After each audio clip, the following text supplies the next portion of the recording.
In this video, I want to show you how to be able to replace the center console lid of your Honda Pilot. So let's get started. First of all, if you open the lid, you won't have access to the screws. Unfortunately, they are over there. So how do you do? Well, it's quite easy. Close the armrest and we need to remove this back panel first. Take a flathead screwdriver or a trim removal tool, metal or plastic, and you're gonna jam it on the side over here, okay?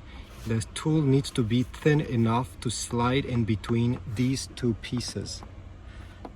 This is a quite thick one. I don't recommend it, so that's why if you have a knife, it's even better in my opinion. Okay, you're gonna jam it in between these two pieces. And then you're going to push towards the back, simply to unclip the clips, and then with your hand you simply need to push. So we are on the back, and if you go down, you're going to notice there's 4 Phillips head screws that you need to remove. This one, that one, and the 2 other ones. Take a Phillips head screwdriver and go ahead, remove these.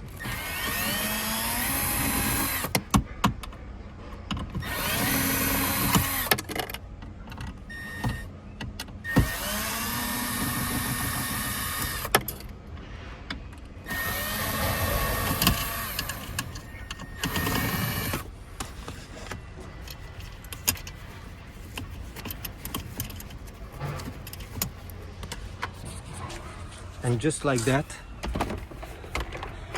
you'll be able to remove the armrest of your Honda Pilot and simply buy another one, screw back the 4 screws, and at the end clip back this panel in place and you will be good to go. If you found this video helpful, please take a moment, subscribe, like and comment down below. Thanks.